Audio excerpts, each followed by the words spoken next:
perkembangan peserta didik merupakan suatu kemampuan nyata dalam menganalisis, mengenal, dan mampu memecahkan masalah-masalah yang dihadapinya. Kecakapan dibagi menjadi dua, yaitu kecakapan potensial dan kecakapan nyata. Menurut Sperman, ada dua faktor kecakapan, yaitu satu, faktor umum bersifat bawaan dan faktor khusus bersifat hasil belajar. Definisi kecakapan menurut Gardner. Kecakapan untuk memecahkan masalah dalam kehidupan, mengembangkan masalah baru untuk dipecahkan, dan melakukan yang bermanfaat untuk kehidupan. Ada 7 macam kecerdasan menurut Gardner, yaitu 1. Inteligensi linguistik verbal, 2. Matematika logis, ruang visual, gerakan fisik, musik, hubungan sosial, dan kerohanian. Siswa sebagai pemimpin. Nah, ada dua karakter utama individu. Yang pertama, individu itu sebagai manusia yang unik. Yang kedua, individu itu berkembang dengan dinamis. Nah, ada aspek-aspek perilaku individu. Yang pertama, aspek kognitif. Aspek kognitif itu apa? Aspek kognitif itu adalah menggunakan pikiran, menggunakan rasio untuk memecahkan suatu masalah. Yang kedua, ada yang dinamakan aspek afektif. Apa aspek afektif? Aspek afektif ini adalah sebuah penghayatan, sebuah perasaan, moral, nilai. Nah, ini termasuk kepada aspek afektif. Nah, terus ada yang dinamakan psikomotor.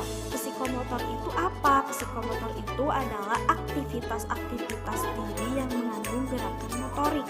Nah, ada beberapa faktor yang mempengaruhi tentang perilaku individu.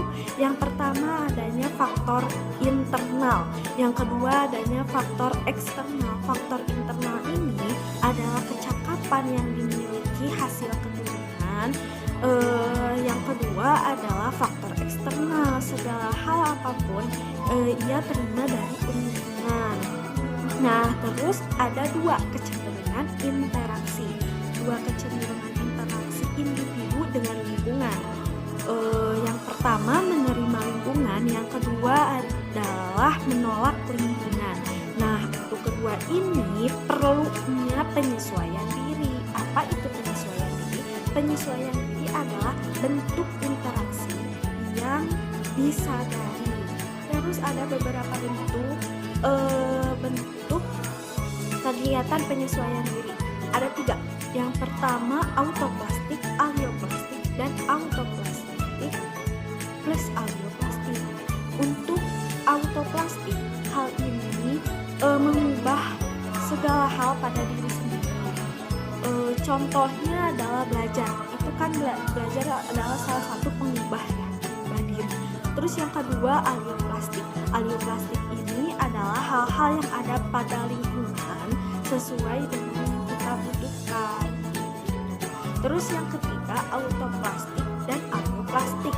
Ini tuh serempak ya, bersamaan. Nah, di sini contohnya sebagai usaha pemecahan masalah.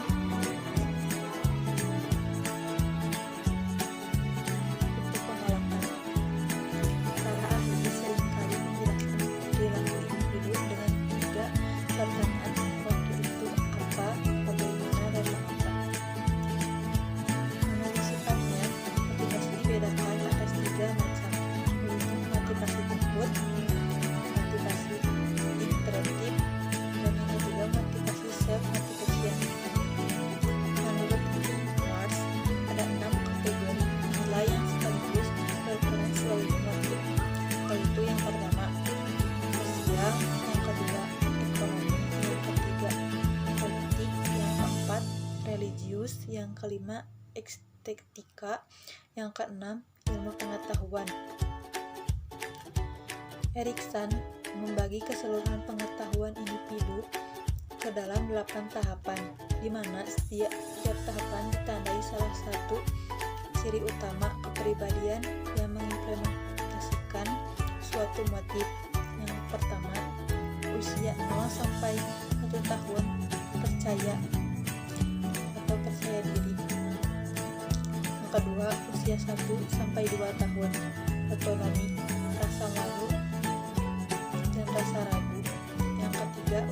3 sampai 5 tahun, inisiatif mempunyai rasa bersalah.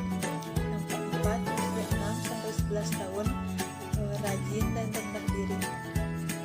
Yang ketujuh ada 12 sampai 18 tahun, identitas diri atau pembagian peranan.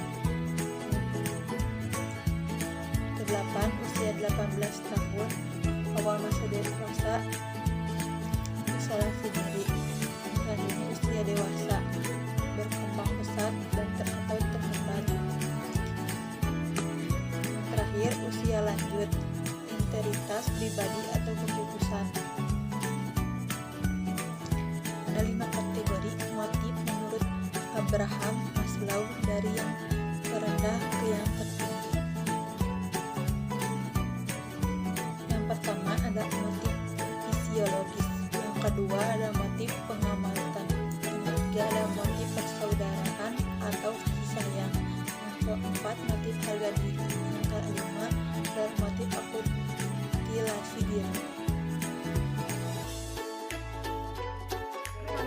Personality memiliki 4 konsep kepribadian. Di antaranya yaitu pertama, kepribadian merupakan segala sifat yang dimiliki oleh seseorang. Kedua, kepribadian menggambarkan sosok yang menarik atau membosankan. Kepribadian adalah pengaruh seseorang terhadap orang lain. Juga ada aspek psikisnya, diantaranya yaitu mulai dari perilaku, kecerdasan, bakat, sikap, minat, motif, keinginan, dan moral. Juga ada aspek jasmania. Aspek jasmania diantaranya yaitu postur tubuh, tinggi badan, berat badan, panca indera, dan lain-lain. Definisi kepribadian itu seperti sifat yang ada dalam diri sendiri, atau arti lainnya yaitu inti kepribadian. Kata kepribadian berasal dari bahasa Inggris yang berarti personality. Juga personality berasal dari bahasa Yunani per dan sonare, yang artinya personare yaitu pemain sandiwara yang memakai topeng.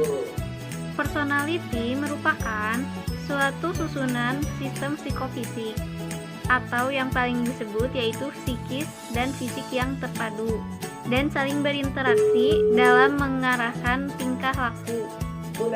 Sistem psikofisik yang kompleks dan dinamis dalam diri seseorang menentukan penyesuaian diri individu disebut dalam tingkah lakunya yang unik dan berbeda dengan yang lainnya.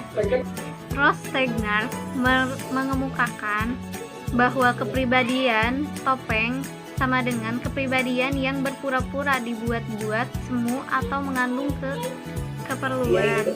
Juga Ross Stegner mengemukakan bahwa kepribadian sejati adalah kepribadian yang sesungguhnya yang asli. Juga ada pengertian kepribadian menurut para ahli lainnya, ya salah satunya yaitu Mostorupriz.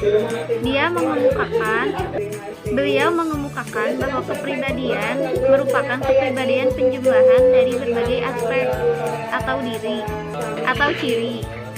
Juga Golden Alport mengemukakan bahwa kepribadian merupakan suatu organisasi bersifat dinamis meliputi aspek jasmaniah dan rohaniah serta selalu dalam penyesuaian diri yang dengan lingkungannya.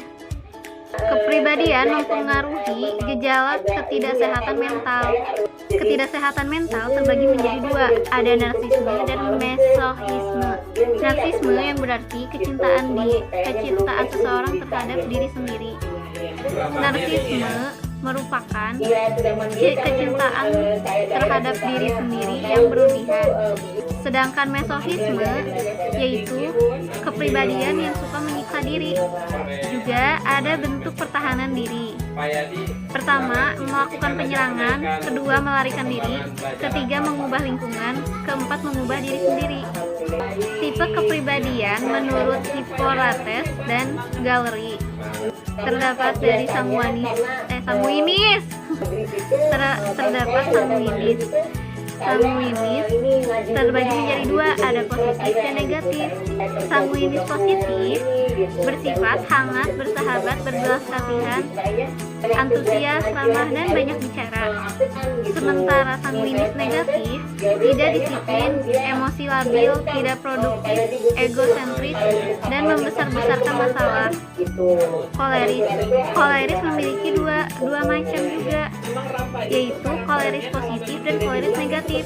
Koleris positif berkemauan tinggi, independen, memiliki visi praktis, produktif, tegas, dan berjiwa kepemimpinan.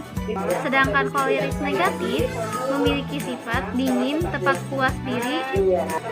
puas diri, ceroboh, dominan, sulit mengampuni seseorang, dan sarkastis. Juga koleris negatif ini memiliki sifat pemarah dan sangat kejam. Mental. Ketidaksehatan mental terbagi menjadi dua, ada narsisme dan mesochisme. Narsisme yang berarti kecintaan seseorang terhadap diri sendiri. Narsisme merupakan kecintaan terhadap diri sendiri yang berlebihan. Sedangkan mesochisme yaitu kepribadian yang suka menyiksa diri. Juga ada bentuk pertahanan diri. Pertama, melakukan penyerangan, kedua, melarikan diri, ketiga, mengubah lingkungan, keempat, mengubah diri sendiri. Tipe kepribadian menurut Hippocrates dan Gallery terdapat dari sanguinis. Sanguinis terbagi menjadi dua, ada positif dan negatif. Sanguinis positif bersifat hangat, bersahabat, berbelas kasihan, antusias, ramah, dan banyak bicara. Sementara sanguinis negatif tidak disiplin, emosi labil, tidak produktif, egosentris, dan membesar-besarkan masalah. Koleris memiliki dua macam juga, yaitu koleris positif dan koleris negatif. Koleris positif berkemauan tinggi, independen, memiliki visi praktis, produktif, tegas, dan berjiwa kepemimpinan. Sedangkan koleris negatif memiliki sifat dingin, cepat puas diri, ceroboh, dominan, sulit mengampuni seseorang, dan sarkastis. Juga koleris negatif ini memiliki sifat pemarah dan sangat kejam. Di sini saya akan menjelaskan tentang 5 tipe manusia. Yang pertama, manusia teori. Manusia teori adalah manusia yang dalam bertindak dan bertingkah laku serta mengambil keputusan harus berdasarkan teori yang dipelajari atau diyakini. Yang kedua, manusia ekonomi. Manusia ekonomi adalah manusia yang segala perilaku ekonominya betul-betul diperhitungkan dan ditelaah untung ruginya. Yang ketiga, manusia sosial. Manusia sosial adalah manusia yang memahami bahwa pada dasarnya manusia adalah makhluk sosial, di mana manusia memiliki kebutuhan untuk berinteraksi sosial baik dengan sesama manusia maupun lingkungannya. Manusia sosial bersifat adaptif, yang mana memiliki kemampuan beradaptasi dengan situasi dan kondisi yang di sekitarnya. Yang keempat, manusia seni. Manusia seni adalah tipe manusia yang memandang dan melakukan satu tindakan berdasarkan nilai seni yang dipahami